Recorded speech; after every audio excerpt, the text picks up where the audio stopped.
Oremos, irmãos. Glorioso Pai que está nos céus, louvado, glorificado, exaltado seja o teu santo, bendito, eterno, soberano nome. Mais uma vez, Senhor, estamos diante da tua palavra, Senhor, e queremos dizer como salmista: desvenda, Senhor, os nossos olhos, para que possamos contemplar as maravilhas da tua lei, Senhor. Unge o teu servo que estará à frente, ó Deus, unge as nossas mentes, domina-nos, Senhor, com teu Santo Espírito, para que saiamos desta aula de hoje, Senhor, certos do teu recado para nós e prontos a testemunharmos, Senhor, o teu chamado irresistível para cada um de nós. Obrigado, Deus, por tudo. Em nome do Senhor Jesus oramos. Amém. Amém. Meus irmãos, a nossa lição de hoje é essa que vocês estão vendo aí na tela, vocação eficaz. E o interessante é que quem estudou essa lição e tem acompanhado um pouco o nosso caminhar aí das aulas, esse segundo caderno especificamente, eu tenho percebido a frequência das pessoas maior, uma frequência maior das pessoas que estão participando agora a partir do segundo caderno, né? Então, talvez alguns tenham notado a semelhança com alguma lição anterior, né? E a gente, de vez em quando isso acontece, os temas bíblicos, quando nós estamos trabalhando, eles às vezes repetem, às vezes eles têm um novo enfoque, e talvez vocês tenham percebido isso, porque no início do segundo caderno, lá mais próximo do início do ano, né, que a gente começou a pandemia, porque, na verdade, quando começou a pandemia, a gente já estava finalizando o primeiro caderno, né, então não foi tão próximo do início do ano. A gente falou algo parecido, a gente talvez até tenha mencionado esse termo, vocação eficaz, mas esse mesmo tema ele aparece numa outra aula que a gente deu sobre o testemunho interior. Alguém aqui lembra dessa aula, do testemunho interior?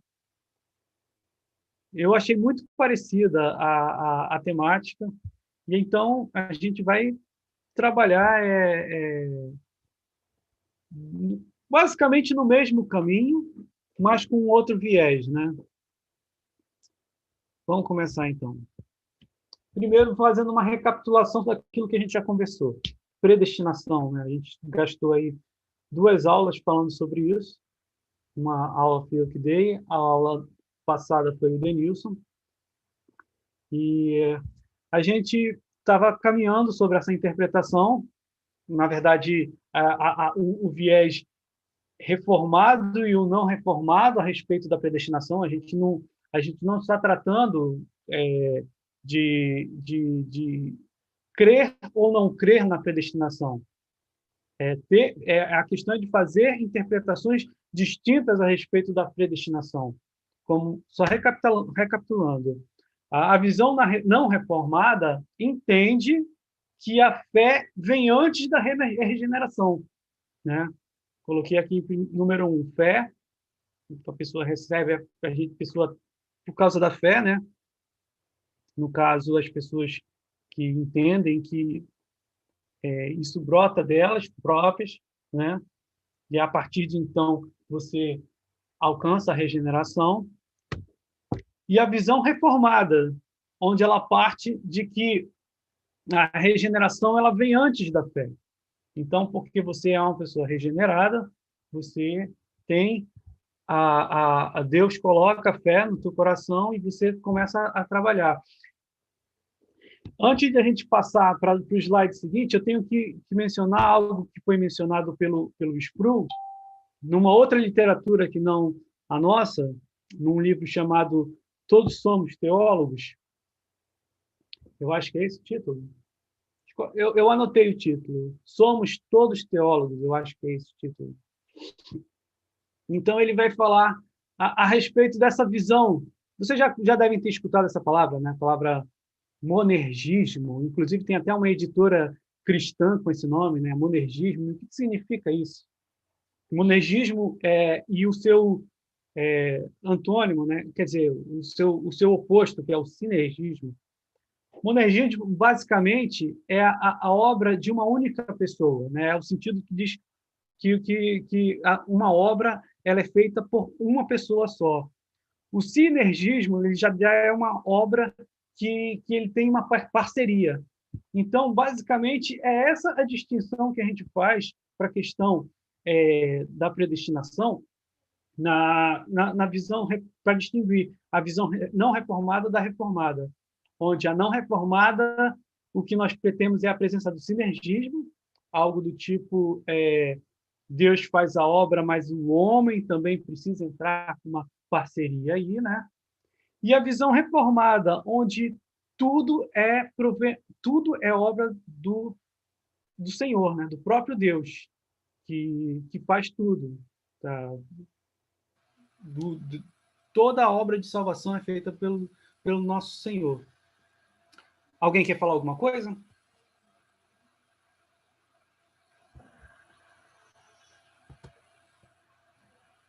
Não? Vamos avançar, então. E aí a gente começa já falando sobre vocação eficaz, né, que é a nossa aula de hoje, já pegando já um texto do Antigo Testamento. O Spru coloca esse texto, é bem legal quando a gente começa por um texto do Antigo Testamento, que aí a gente já vê que essa distinção que a gente costuma fazer, às vezes, e erroneamente, sobre o Antigo Testamento é uma coisa e o Novo Testamento é outra, a gente tem que tomar muito cuidado com isso, né? Porque depois a gente vai ter que dizer que o nosso Deus é o mesmo ontem, hoje e sempre. E como é que a gente vai trabalhar essa relação, né? Fazendo uma separação muito drástica entre o Antigo e o Novo Testamento. Percebam, se não, nesse texto de Ezequiel, a gente já não percebe o traço da obra monergista de Deus, né?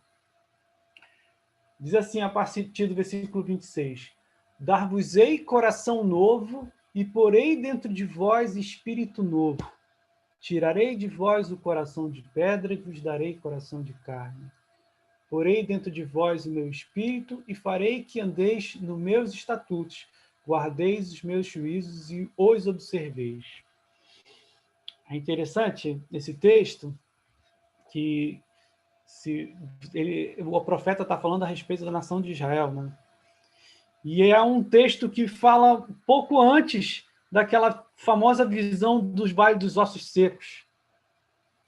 E você percebe nesse texto, de fato, a aproximação que o homem pode ter para Deus, ela não parte do homem. Não tem como partir do homem. Como a gente vai ler mais para frente, a condição do homem para com Deus sem a intervenção dele é de morte, é num estado de inatividade para ele, para se aproximar. Então, a doutrina monergista, melhor dizendo, a visão monergista a respeito da atuação de Deus para a salvação do homem, ela não é algo assim tão estranho para a gente perceber. Existem muitas evidências bíblicas para a compreensão correta a respeito de como Deus age na vida do homem. Né? Tá claro até o momento? Vamos continuar aqui. Nossa, eu acho que a lição hoje ela vai ser um pouco mais curta, mas quando é mais curta vai dar para ter mais participação. Né? Diz assim, aqui, quem conseguir ver a capa do livro que eu mencionei ainda há pouco, ó, é esse, Somos Todos Teólogos, uma introdução à teologia sistemática. E aí eu selecionei esse trecho aqui que o Spru está falando. Justamente isso que a gente está conversando. Diz assim o trecho. Em nossa carne, não podemos fazer nada. Sozinhos nunca escolheríamos as coisas de Deus. Embora estejamos numa condição de morte espiritual, andando de acordo com o curso deste mundo e obedecendo às paixões de nossa carne, Deus nos vivifica. Depois que Deus nos vivifica, passamos a ter fé. Mas o primeiro passo é algo que Deus faz sozinho. Ele não cochicha em nosso ouvido. Você gostaria de cooperar comigo? Pelo contrário, Deus intervém por meio do seu Espírito Santo para mudar a disposição do coração de pessoas espiritualmente mortas. Faz sentido isso? Isso bate com aquilo que a gente entende mais ou menos dos textos bíblicos? Fiquem à vontade para falar, gente. É interessante, Will, que assim, as pessoas que não acreditam, né, não são reformadas, digamos assim, eles acreditam que eles podem, né, e eles têm uma participação na salvação. Quer dizer, você precisa dar uma forcinha para o Espírito Santo de Deus. Eu já ouvi essa expressão. Dê uma força para venha para Jesus. Dê uma força para o Espírito Santo de Deus, né? E quando eu vi isso, eu fiquei rindo sozinho. Falei, misericórdia. Mas são entendimentos que às vezes são passados, né? Para a gente, principalmente quando criança, né? Às vezes você tem essa visão de que você precisa, né, fazer algo. Então, muitas pessoas tomam isso, e principalmente as igrejas pentecostais, assim, falam, olha, se você não vier no culto todos os dias da semana, você está em pecado. Se Jesus voltar, você vai para o inferno. Né? E a pessoa, então, vai para a igreja, mas vai com aquele medo de Deus, não tem que ir, porque se eu não for, eu vou perder a minha salvação. Né? E Deus, com isso, muitos líderes se aproveitam, né, dessa teologia, digamos assim, interpretada erroneamente, do meu ponto de vista, óbvio, né, para dominar o rebanho e para até causar medo, né, nas pessoas. E quando você estuda a palavra de Deus, é tão claro, né, que é Deus que nos escolhe, que é Ele quem faz a obra em nós, né? Quer dizer, e quando Deus dá aquela cajadada em você, meu irmão, acabou. Você não é mais nada, né? É graça pura. Então é muito importante, eu acho, que a gente estar estudando a palavra de Deus para a gente saber direitinho, né? Aquilo que a Bíblia deixa bem claro. Muito importante, Guilherme, essa colocação que você falou, ela é muito importante porque a gente, quando está estudando, tudo isso que a gente está estudando, a gente não estuda só para aumentar o conhecimento. A gente estuda a palavra de Deus para ela ter ela não somente ser uma vocação eficaz, como a gente está estudando, mas ter uma mudança de vida eficaz também.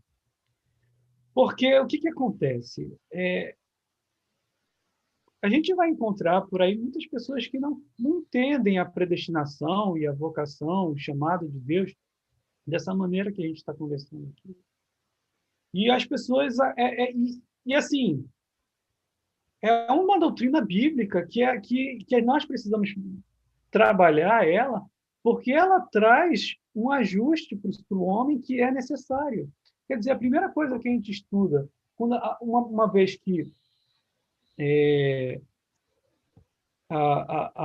Deus quem faz todas as coisas, quer dizer que o homem não tinha capacidade. Aliás, como a gente vê no texto bíblico, agora, nessa definição que o Sproul coloca no livro, e a gente vê a lógica nisso, de que realmente o ser humano não tem essa capacidade.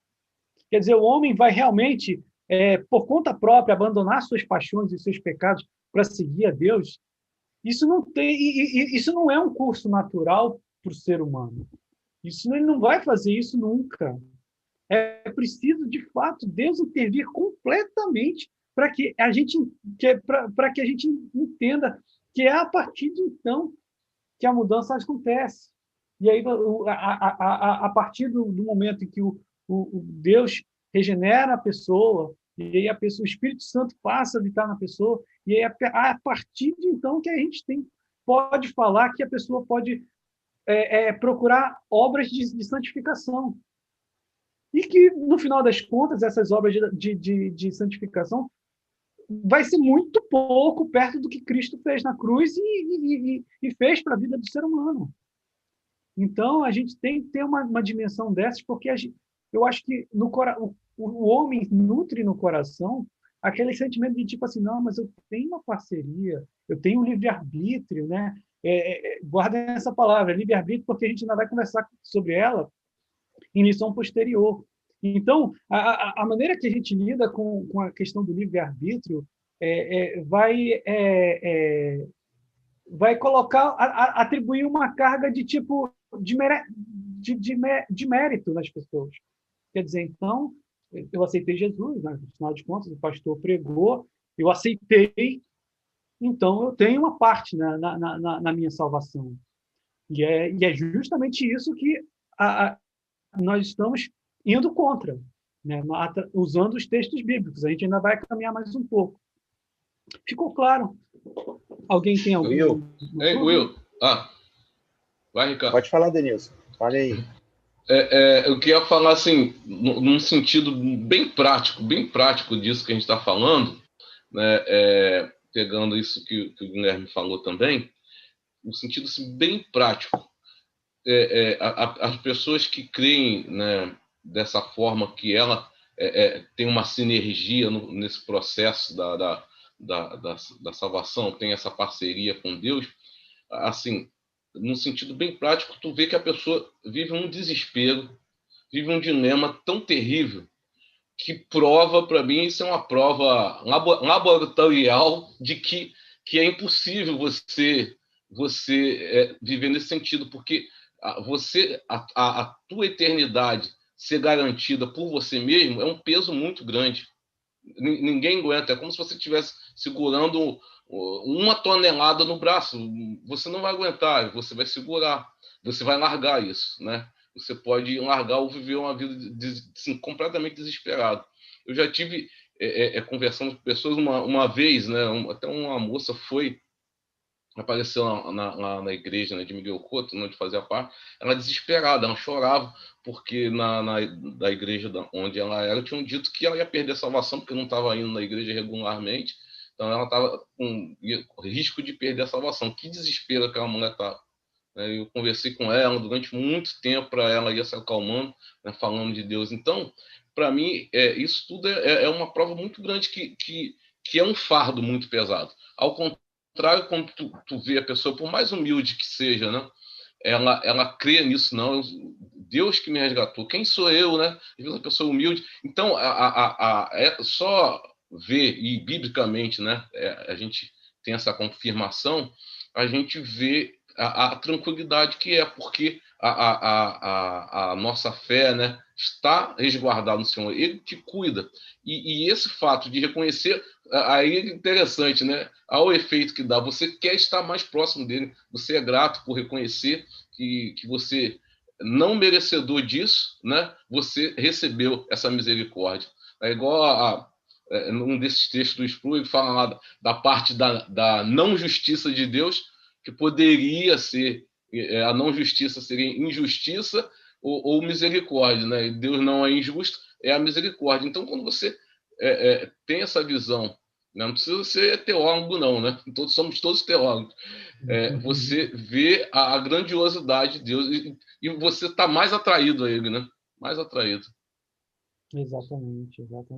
Muito bem pontuado. Ricardo, você ia falar alguma coisa também? Não, é só assim, quando a gente usa esse termo, né, livre-arbítrio, né, a gente tem livre-arbítrio para quase tudo na nossa vida. A única coisa que a gente não tem livre-arbítrio é para a salvação, né? O resto, assim, o restante, né, o nosso agir, né, óbvio, após no nosso tempo aqui, né, no nosso Cronos, a gente tomar consciência disso, né, de que nós fomos alcançados pela graça de Deus, né, a partir daí, aí é a nossa ação, sim. Claro que a gente, claro, aí começa o sinergismo, né? Mas o único aspecto da nossa vida que nós não temos livre-arbítrio é para a salvação. Depois que nós somos alcançados, aí sim, aí o Espírito de Deus, né, que habita em nós, vai e começa a trabalhar a nossa mente, né, o nosso pensar. Mas a partir desse momento, né, essas ações são decisões nossas, sim, mas em sinergismo com o Espírito Santo de Deus.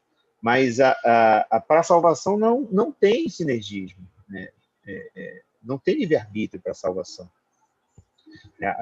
As ações antes da salvação e depois da salvação, né, se a gente colocar no nosso tempo, são decisões nossas, né? E depois da salvação, né, depois de sermos alcançados, aí são decisões nossas junto com o Espírito Santo de Deus.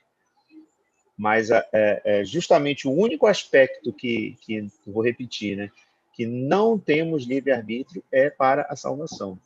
E é justamente que as pessoas acham que nós temos. Não temos. Né? Bom, a questão do livre-arbítrio, ela vai, como eu falei, a gente vai trabalhar ela algumas lições para frente. Mas uma vez que você tocou nesse assunto, quer dizer, eu toquei, depois você mencionou, eu acho que cabe um pequeno parêntese. É pequeno mesmo, porque a gente não tem como se deter. Mas para a visão reformada, o homem não tem livre-arbítrio, não tem. Essa é uma questão que a gente vai trabalhar, obviamente, nisso. Aliás, a gente vai pegar isso que eu estou falando e vai ver o que o Sproul está falando, porque eu ainda não estudei essa lição. Mas é basicamente essa, de que a livre-arbítrio quem tinha unicamente era Adão. Né? E uma vez que ele escolheu o pecado, né, escolheu desobedecer a Deus, ele perdeu o livre-arbítrio e assim a humanidade toda. Mas a gente vai trabalhar isso lá na frente. Vamos continuar na vocação eficaz. Deixa eu ver aqui. Vamos lá. Essa palavra vocação eficaz, esse termo, melhor dizendo, ele, engraçado, eu falo por mim, né? Porque eu não sei o que você teve quando você leu essa palavra e pensa assim, de repente, alguém foi bem rápido na interpretação, né? Mas eu não. Então, o que acontece? Esse estudo que a gente está tendo hoje, vários teólogos já tiveram, ao longo da história, a oportunidade de estar estudando, só que nem sempre usaram os mesmos nomes, né? Então, eu listei aqui alguns para a gente ter uma familiaridade com o estudo e, quem sabe, até consultar outras literaturas para estar vendo, né? Vocação eficaz é o título dessa, né, que a gente está estudando. Chamado ou chamada eficaz, que você já percebe aí uma diferença, né? Um chamado e chamada eficaz já fica de mais fácil compreensão. Né? Inclusive, chamada eficaz é como está nesse livro, Somos Todos Teólogos. Eu estava procurando vocação eficaz, não estava achando, aí quando eu mudei a palavra, aí encontrei. Vocação interior, o Sproul até menciona esse termo na lição. Ele dialoga muito com um outro teólogo chamado Louis Berkhoff, que é do nosso contexto, é presbiteriano, escreveu uma teologia sistemática também. Eu até ia selecionar um trecho da teologia sistemática dele, mas acabei deixando de fora. No caso, vocação interior, né, seria um outro termo para vocação eficaz, contrasta com vocação exterior, a gente vai falar sobre isso mais para frente, ainda nessa lição. E um que eu acho que é o mais comum e o mais, assim, do nosso contexto é mais fácil de compreensão, né? A questão da graça irresistível, né?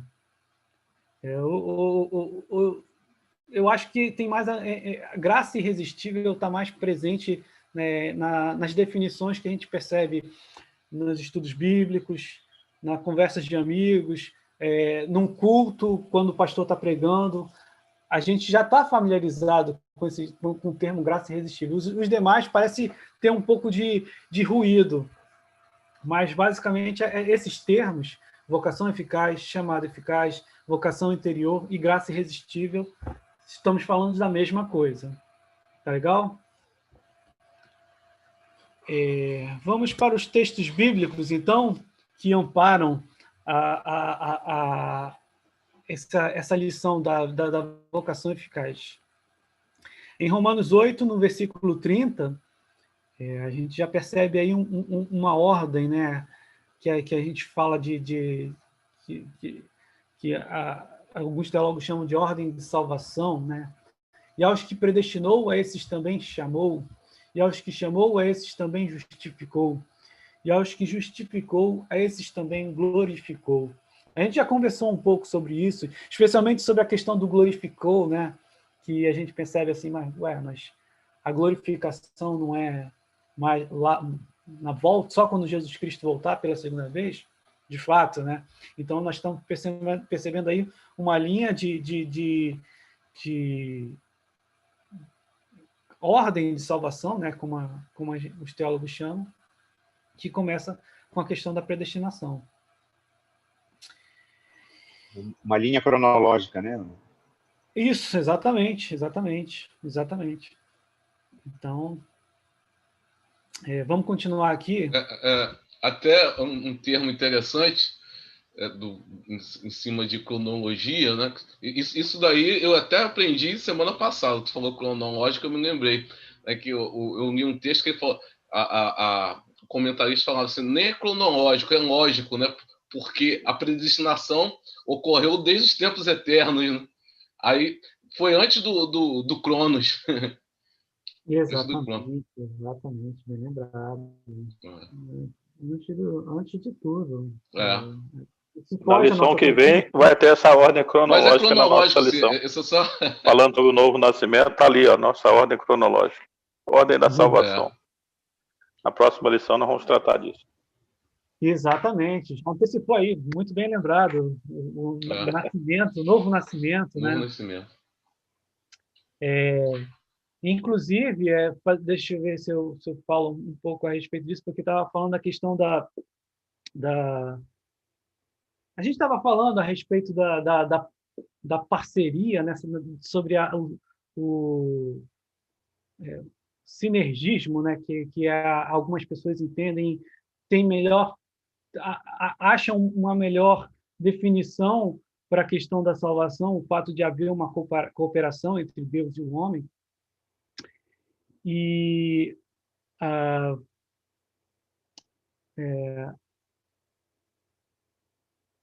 questão da predestinação, ela tem uma questão... Fugiu agora a palavra, gente. Bom, se eu esqueci é porque não era importante. Mas vai voltar. Eu tenho esses lapsos às vezes e volta mais lá na frente. Aí eu conserto o que ficou interrompido. Desculpa, gente. Às vezes isso acontece. Vamos continuar no texto bíblico que a gente ganha mais, né? Efésios, capítulo 1, a partir do versículo 7 até o versículo 12. Esse daí eu vou pedir para alguém ler. Quem pode ler para mim? Podemos ler. No qual Cristo temos a redenção pelo seu sangue, a remissão dos pecados, segundo a riqueza da sua graça, que Deus derramou abundantemente sobre nós em toda a sabedoria e prudência, desvendando-nos o mistério da sua vontade, segundo o seu beneplácito que propusera em Cristo, de fazer convergir nele, na dispensação da plenitude dos tempos, todas as coisas, tanto as do céu como as da terra. Nele, digo, no qual fomos também feitos herança, predestinados segundo o propósito daquele que faz todas as coisas conforme o conselho da sua vontade, a fim de sermos para louvor da sua glória, nós, os que de antemão esperamos em Cristo. A remissão, então, é mais um texto que sabiamente Paulo menciona assim, de maneira magistral, né? Temos a redenção pelo seu, no qual Cristo né? Esse é um texto rico do apóstolo, né? Onde você percebe que ele tá seguindo uma linha de raciocínio que começou antes do versículo 7, né? Ele já vem falando. É por isso que eu coloquei o Cristo entre parênteses, para que a gente possa entender sobre o que ele está falando. E aí, quando vai lá no versículo 12, ainda continua. Então, ele está numa linha de raciocínio longa, mas nessa linha de raciocínio longa, a gente já percebe que ele já está atribuindo a Cristo todo o trabalho. Temos a redenção pelo seu sangue, a remissão dos pecados segundo a riqueza de sua graça, que Deus derramou abundantemente sobre nós em toda a sabedoria e prudência. E aí a gente percebe mais um texto que nos mostra, né, que nós fomos feitos herança, predestinados segundo o propósito daquele que fez todas as coisas conforme o conselho de sua vontade. Versículo 11, né, falando. Alguém quer falar alguma coisa a respeito desse texto? Não? Vamos caminhar, então. Mais um texto bíblico aqui. 2 Tessalonicenses 2. Isso eu vou pedir para o Ricardo ler. Pode ler, Ricardo?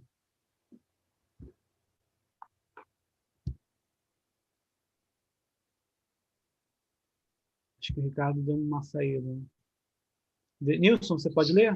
Posso? Entretanto, devemos sempre dar graças a Deus por vós, irmãos amados, pelo Senhor, porque vos escolheu desde o princípio para a salvação, pela santificação do Espírito e fé na verdade, para que o que também vos chamou, mediante o vosso Evangelho, para alcançardes a glória de nosso Senhor Jesus Cristo. Então, aí você percebe aquilo que até o Denilson estava falando isso, no momento, a questão do coração ser grato a Deus pela sua salvação, né? Já começa assim, devemos sempre dar graças a Deus por vós, irmãos amados, porque Deus vos escolheu. Deus vos escolheu, né? Will, diga. Uma coisa que eu já ouvi algumas pessoas falando, assim, em nossa igreja, e é uma coisa a se analisar. Falar, na nossa igreja, na igreja presbiteriana, a gente não faz apelo, porque a pessoa já foi escolhida. A gente não faz apelo, como se fosse uma regra absoluta. Mas a gente conhecedor desse plano de Deus, a gente mostrando isso, a gente está fazendo, de certa forma, um apelo. E Deus que faz a obra, né? A gente sabe isso. Essa obra é do Espírito Santo, não é do pregador, né? Não é daquele que leva. Então, levar o Evangelho, falar dessas verdades em si, né? Vamos usar o substantivo que a gente achar melhor, mas é um apelo em si, porque você está levando, né, a palavra de Deus. Você vê pessoas que hoje são cristãs, quantas vezes as pessoas já não ouviram o Evangelho, já ouviram a mensagem, só um determinado tempo, o tempo que Deus escolhe, aquilo faz completamente sentido, né, no coração dela, que é Deus que faz isso. Então, eu acho interessante. Em si, né, essas palavras você já está despertando aquele que é predestinado por Deus a ouvir. Ele vai ouvir esse chamado, né, de Deus através da sua palavra, né? E é Deus falando no coração dele, né? Então a gente tem que ter, assim, não temer isso. Não vou fazer um apelo, né? O apelo é isso, é a própria palavra, né, sendo pregada, né? E você fazendo um convite, né, à pessoa e para que ela desperte, né? Não é uma decisão da pessoa. Você tem que escolher, né? Eis que estou à porta e bato, você tem que escolher. Ou falo igual o Guilherme disse, né, há pouco, né, que alguns falam, dá uma chance para o Espírito Santo. Não é isso, mas é o próprio Evangelho sendo pregado, né, e o Espírito Santo que vai falar, agora, acabou a brincadeira, a hora é essa. Eu acho que o apelo é válido, Will. Assim, eu fui criado no meio dos batistas, né? Os batistas, eles têm muito a questão do apelo, né? Então, praticamente uma pregação evangelística, assim, se não tiver apelo, não é pregação evangelística. Não fechou, né? Só que tem muitos pregadores que batem muito em cima do apelo, ficam meia hora ali, olha, se você pode sair daqui, você pode ser atropelado, você pode, e você vai perder a sua salvação. O cara acaba aceitando a Cristo com medo, por medo de morrer ali e tal, né? Isso daí é força e violência, né? Mas assim, e muitas vezes a pessoa realmente é persuadida ali a aceitar Jesus e ele o faz com medo de morrer e ir para o inferno, né? Quer dizer, mas eu acredito nos versículos que nós já lemos, né? Quando a pessoa é predestinada, quando é um eleito do Senhor, as minhas ovelhas ouvem a minha voz e me seguem. Então ele vai ouvir a pregação, se fizer o apelo, realmente ele vai à frente, ou, né, vai dizer que aceitou a Cristo ali, mas a gente sabe que a obra já foi feita pelo Espírito Santo. Só o fato dele estar na igreja, dele ouvir a palavra e de ser tocado, é obra toda de Deus, né? Deixa eu só falar um pedacinho. Você falou, eu me lembrei da Cris, né? A minha esposa, ela quando ela se converteu, foi um negócio assim interessante, mas muito interessante mesmo. Que ela assim, a família toda católica, né, romana e tudo, e ela tinha assim, teve algumas vezes, até chegou em algumas igrejas, falou que não tinha nada a ver com isso. E ela disse que um dia ela foi convidada, né, até para ir na nossa igreja lá, foi convidada por uma vizinha. Ela ficou meio assim, né? Ela era adolescente ainda na época, e ela falou que quando entrou na igreja, ela falou que quando não tinha nem, só o coral estava cantando, né? O coral Louvores Eternos, né? O coral tinha lá. Quando ela entrou, ela falou para ela mesmo: achei o meu lugar. Eu sou daqui, isso aqui se deu ali, Deus falou com ela na hora que ela estava entrando. Ela nem entendeu o que o coral estava cantando, nem nada, mas assim, Deus falou com ela ali na hora, né? Só o fato dela ter chegado, o chamado começou ali, as coisas começaram a tomar formato, né, e sentido ali. Então, é muito interessante isso, né? Como se dá isso. E a gente tem que falar sempre. Foi ótimo o Denilson ter mencionado a questão do apelo, porque era justamente o que eu tinha esquecido, né? De falar que eu estava querendo mencionar isso, mas não saiu na hora. Mas, de fato, a questão do apelo é uma tradição da igreja relativamente recente, né? Porque o que é o apelo? O apelo é aquela, vamos dizer assim, grosso modo, é aquela chave que você liga na Terra... Está quecando a sua voz, viu? Oi? Acho que foi o Guilherme disse que você está picotando. Para mim veio normal. Mas eu acho que é o Guilherme, a internet do Guilherme, que ele congelou. É verdade. Acho que é a tua internet, viu, Guilherme? Deixa eu voltar aqui ao raciocínio. A questão do apelo é justamente essa questão que as pessoas têm, às vezes, de que se não tiver apelo, não teve pregação, né? Eu já participei de muitas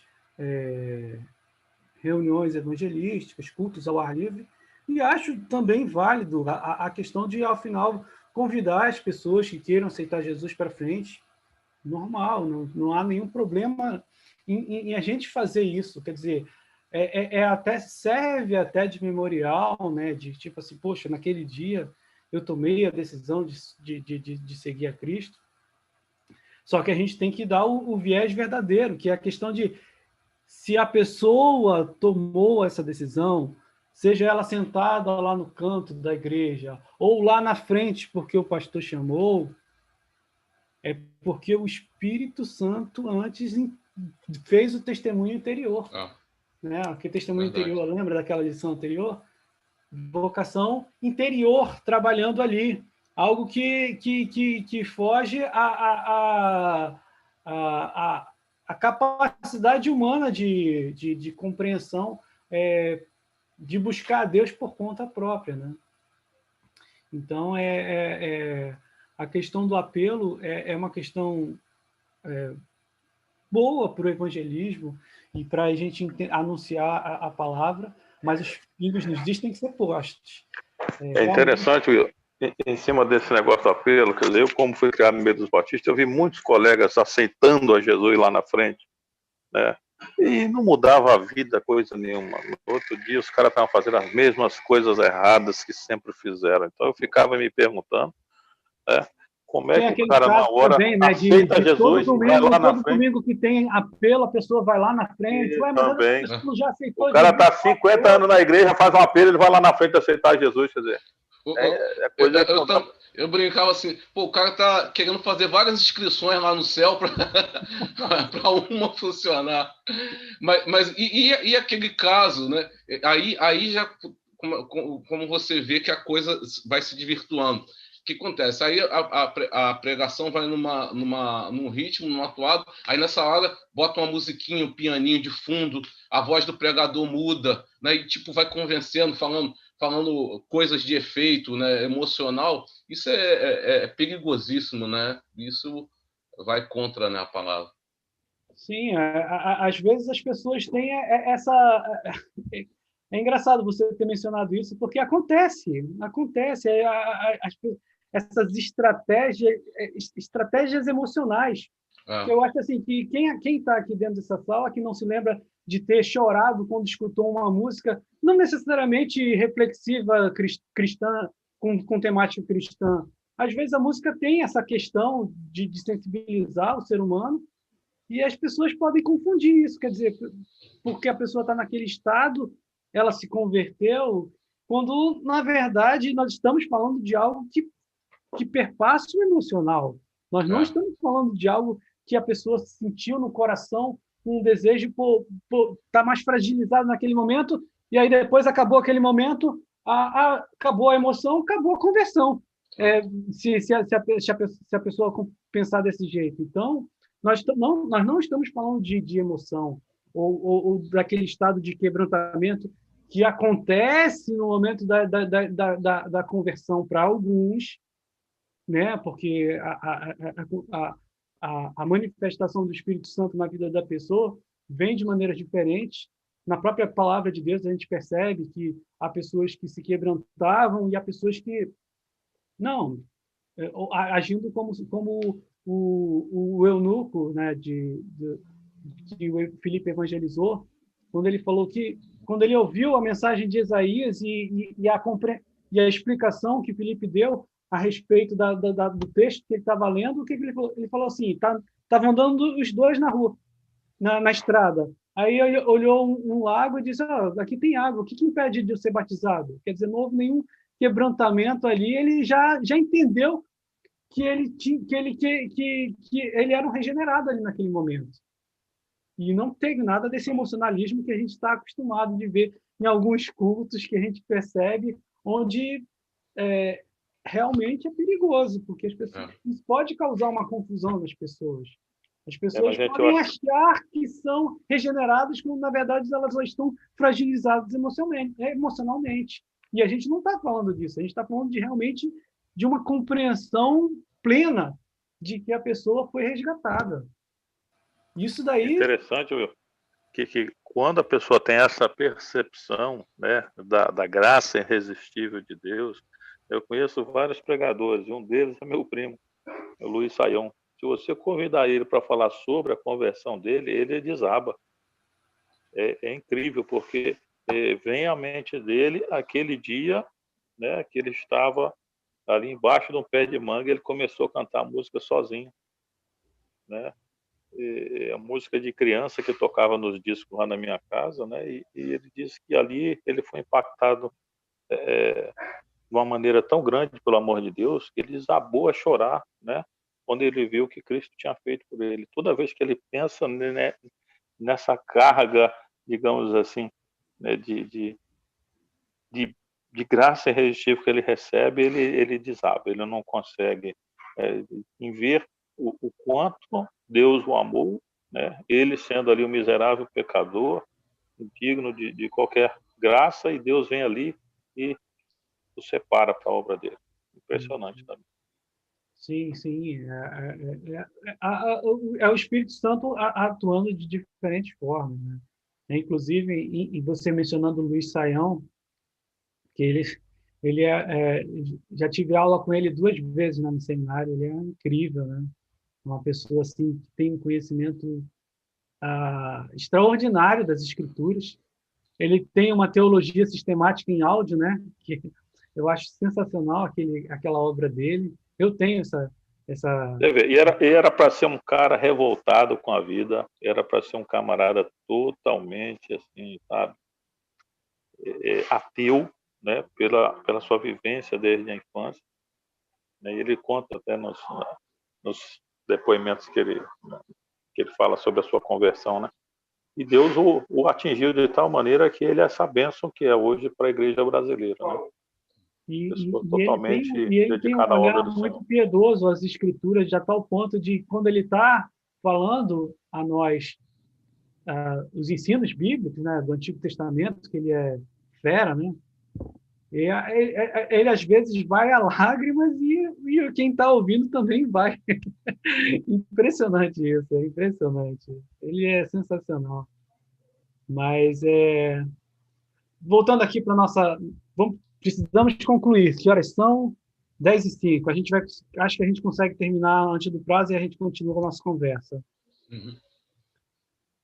Nós temos um texto precioso para ler a respeito de tudo isso que a gente está falando, que eu acho que assim vai colocar o pingo nos is, mas eu vou deixar ele para a gente ler, depois de a gente mencionar sobre essa questão da vocação exterior, que eu mencionei e falei que ia falar e ainda não falei. Falar agora.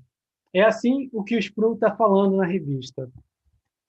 E aí vai ficar mais claro em relação a essa distinção entre o que é a pregação e o que é essa vocação interior que a gente está tanto falando. A pregação do Evangelho representa a vocação exterior de Deus. Esta vocação é ouvida audivelmente tanto pelos eleitos como pelos não eleitos.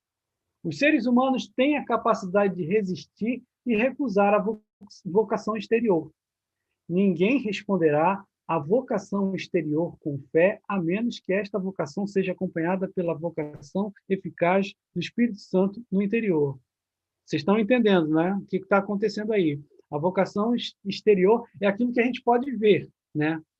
A pregação da palavra, a exposição bíblica. Isso daí é o que a gente pode chamar de vocação exterior, chamado externo, né? No entanto, o Sproul está alertando que não é essa vocação exterior que vai fazer o despertar no ser humano, mas é justamente aquilo que a gente está falando até agora, que é a vocação interior. Né? O que vai despertar o ser humano é essa vocação eficaz do Espírito Santo. Continuando o texto. A vocação eficaz é irresistível. Lembra do graça irresistível, né? No sentido em que Deus soberanamente faz com que produza o resultado desejado. Esta obra soberana da graça é resistível no sentido em que podemos e realmente a resistimos em nossa natureza caída. Quer dizer, para o ser humano caído, a coisa mais natural é você rejeitar esse chamado. Mas é irresistível no sentido em que a graça de Deus prevalece sobre nossa resistência natural. Isso é o que está na lição. Quem conseguiu ler, agora acho que agora consegue perceber uma diferença aí entre a questão da pregação, né, e a questão da vocação interior. Alguém quer falar alguma coisa? Eu acho que é bem dentro de tudo isso que nós já estamos falando, né? Falei, esta obra soberana da graça é resistível no sentido em que podemos e realmente a resistimos em nossa natureza caída, quer dizer, aquele que é escolhido de Deus, né? Aquele que é predestinado, ele ouve essa vocação exterior Deus trabalha com a vocação interior, né? Falando ao seu coração através do Espírito Santo, de forma que essa graça de Deus, o homem não consegue mais resistir, porque o Espírito Santo atua na vida dele, então Deus atua, né? E essa resistência cai por terra por conta do Espírito Santo. Eu acho que a mensagem sempre vai ser resistível se depender de nós mesmos, né? Que a nossa natureza caída, se não for o Espírito Santo de Deus ali quebrar e moer e transformar, coitado de nós. É bem isso aí. Eu me lembrei do texto que a gente leu, que é um texto também usado dentro desse estudo da predestinação, que está lá em Mateus. A gente leu semana passada. Acho que esqueci o título do Senhor da vinha. É aquele que a gente leu, né, Ricardo? A gente falou que o Senhor chamou alguns para trabalhar, outros foram cedos e outros depois chegaram tarde, né? Aí, Ricardo, tá fechado. Teve os que chegaram 15 para as 5 da tarde. Eu me lembrei disso. Aí o pessoal começou a trabalhar às 5 horas da manhã. Pô, peraí, senhor, eu vou ganhar um denário. Estou trabalhando desde as 5 da manhã e o cara chegou agora 15 para as 5 da tarde, vai trabalhar 15 minutinhos, vai no máximo pegar essa palha aqui do chão, varrer aqui o chão e também vai ganhar um denário. E dentro disso, no final, Jesus fala na parábola que muitos são chamados, mas poucos escolhidos. Então, essa vocação exterior aqui também dá. Tu vê que, às vezes, dentro desses muitos são chamados, muitos até vão, né? Tu até vai, mas depois tu vê que a pessoa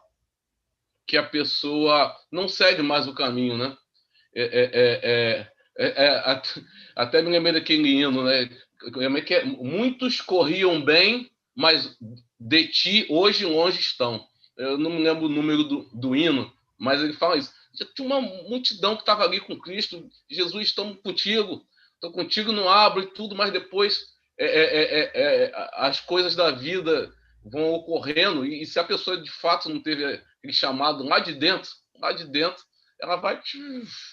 Né? Sim, isso que você está falando, Denilson, é uma coisa assim sensacional e triste um pouco, né, para a gente que está há um tempo na igreja, porque para quem está há algum tempo na igreja, congregando com o povo, é difícil não ver a movimentação de pessoas que, pela graça de Deus, chegam, mas infelizmente aqueles que saem.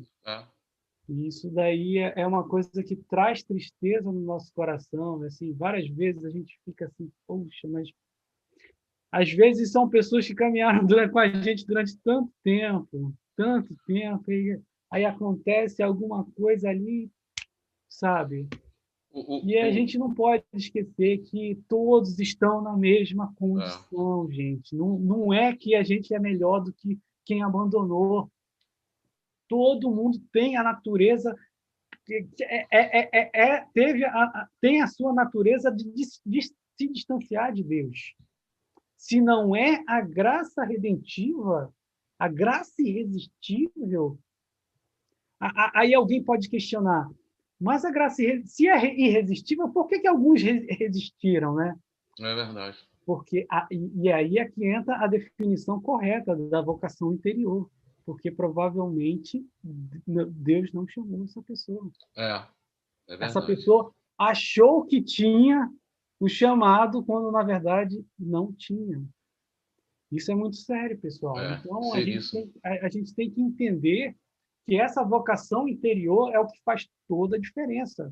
Não é o levantar de mão e dizer, hoje eu aceitei a Cristo no meu coração e a partir de então eu sou salvo. Não. Não é assim, não é uma movimentação física, né? Não é uma ação que eu possa fazer. Nem intelectual, né? O máximo que eu posso fazer é fingir que isso aconteceu, como muitas vezes acontece. Muitas pessoas, às vezes, agem como se fossem regeneradas, mas, na verdade, não são.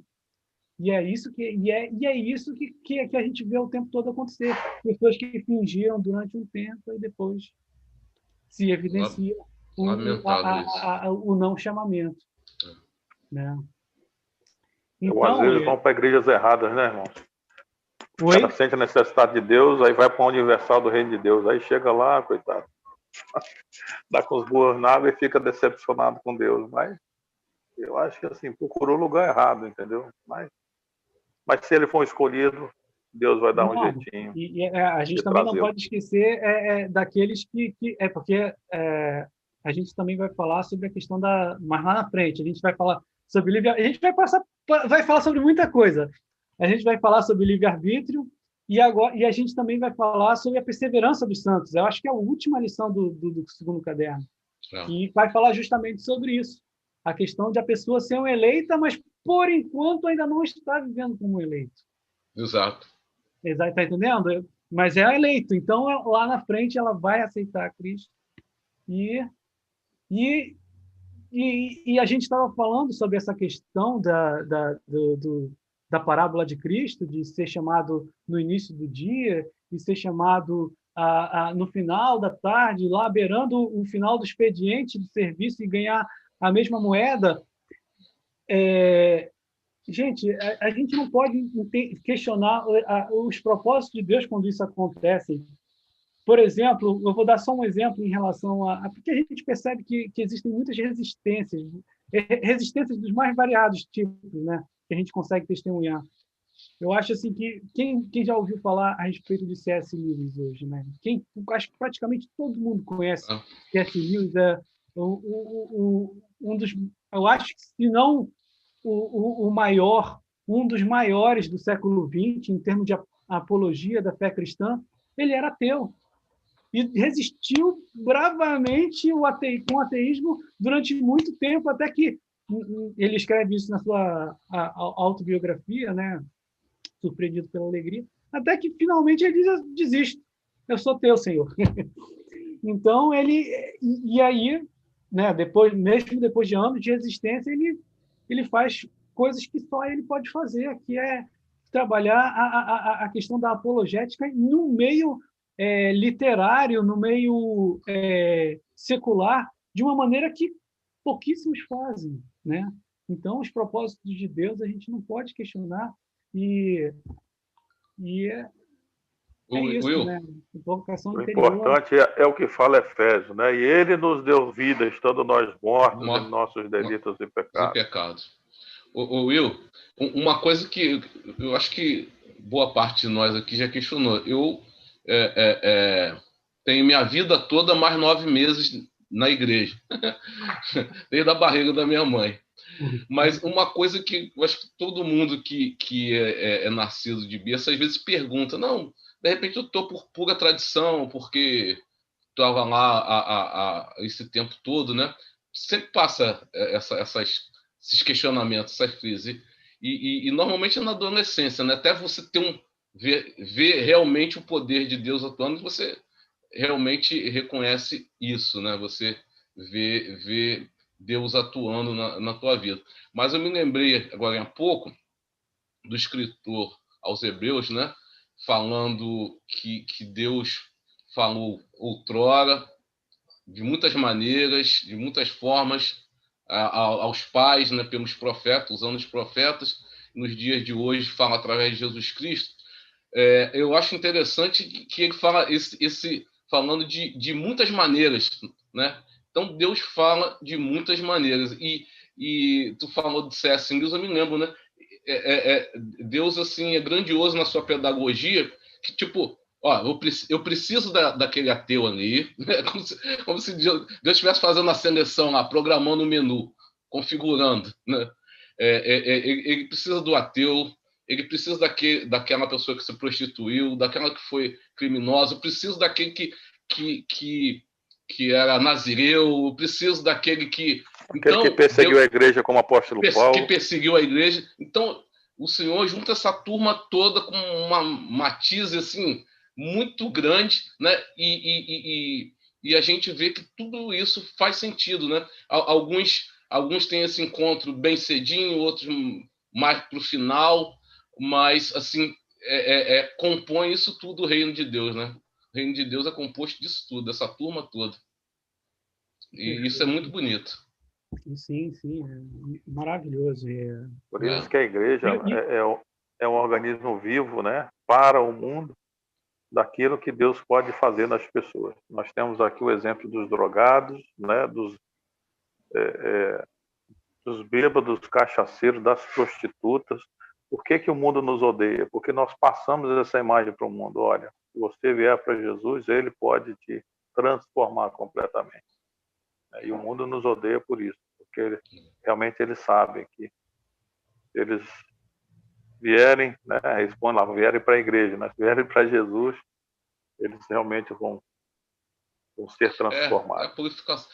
Hoje em dia, até aquela palavra puritano, normalmente ela é aplicada de maneira bem pejorativa, né? Ah, é puritano. Acabou sendo usado de maneira pejorativa, né? Mas, assim, a limpeza, né, que o Senhor faz na vida do ser humano é algo grandioso, né? Algo grandioso. E é a mesma coisa que se você quisesse um banho e for, poxa, só ele teve um banho, então eu vou criticar ele. Por que tu está limpinho? Se fosse algo assim, né? Comparando. Então é algo que é a loucura para o mundo, agride o mundo, né? Por isso que a resposta sempre é assim. Pois é, meus irmãos, é muito, muito legal esse tema de a gente estar falando, mas a gente precisa encerrar pelo tempo, que horas são? 10h20, mas como eu falei, a gente vai terminar com um texto bíblico. E esse texto sensacional que o Espírito selecionou aqui é o texto de 2 Timóteo, capítulo 1. Olha só como é que está o texto. Ele acho que não tem maneira melhor de a gente terminar esse assunto. Lembrem-se, é a carta de Paulo a Timóteo, né? Um pastor experiente dando instruções para o novo pastor que ele está preparando. Diz assim, a partir do versículo 8: Não te envergonhes, portanto, do testemunho de nosso Senhor, nem do seu encarcerado, que sou eu. Quer dizer, de Paulo ainda está escrevendo preso, né? Está instruindo na prisão. Pelo contrário, participa comigo dos sofrimentos, a favor do Evangelho, segundo o poder de Deus, que nos salvou e nos chamou com santa vocação. Não segundo as nossas obras, mas conforme a sua própria determinação e graça, que nos foi dada em Cristo Jesus antes dos tempos eternos, e manifestada agora pelo aparecimento de nosso Senhor Jesus Cristo, Senhor Cristo, nosso Salvador, Cristo Jesus, o qual não só destruiu a morte, como trouxe à luz a vida e a imortalidade mediante o Evangelho, para o qual eu fui designado pregador, apóstolo e mestre. E por isso estou sofrendo estas coisas. Todavia não me envergonho, porque sei em quem tenho crido e estou certo de que ele é poderoso para guardar o meu depósito até aquele dia. Precioso esse texto, não é, meus irmãos? Você vê a ação poderosa de Deus em nossas vidas e de uma maneira monergística, né? Só Ele mesmo para salvar, nos salvar da nossa própria miséria. Né? Amém. Amém. Ficou claro, meus irmãos? Alguém quer falar alguma coisa? 5 minutinhos para participação, antes da gente fazer a oração final. Deixa eu interromper aqui. Eu queria só falar que se não fosse a graça irresistível de Deus sobre a minha vida, coitado, seria um desses aí que estou caído na rua. Né? E eu acho que é motivo da gente, né, parar um pouquinho e pensar e agradecer a esse Deus tremendamente tudo aquilo que Ele fez por nós. Quando a gente para pensar, por ter tantas pessoas, Deus me escolheu para servi-lo. Ora, que coisa grandiosa. Gente. Às vezes a gente não para pensar, né? Na sublimidade que é isso. E isso tem que gerar em nós aquele espírito de gratidão, né? Tão tremendo que o fato de eu ir à igreja não é um peso para mim, pelo contrário, é um motivo, né, de de dar glória a Deus sempre, né? A Bíblia fala que o amor de Cristo nos constrange. Esse amor de Deus por nós nos constrange esta vida de adoração, de busca, de incessantemente querer mais e mais conhecer o nosso Redentor e o nosso Senhor. É isso que eu queria encerrar. Obrigado, Guilherme. Carlinhos, vi você aí, viu? Estou te vendo. Bom dia, gente. Bom dia. Bom dia, Carlinhos. Desculpa. A minha cama estava com... Desculpa, minha cama estava com problema. Era um problema sério, a minha cama. Ela fechou o colchão assim. Perra deu, cara. Levantar, mas não consegui. Perra deu. Depois você vai lá no...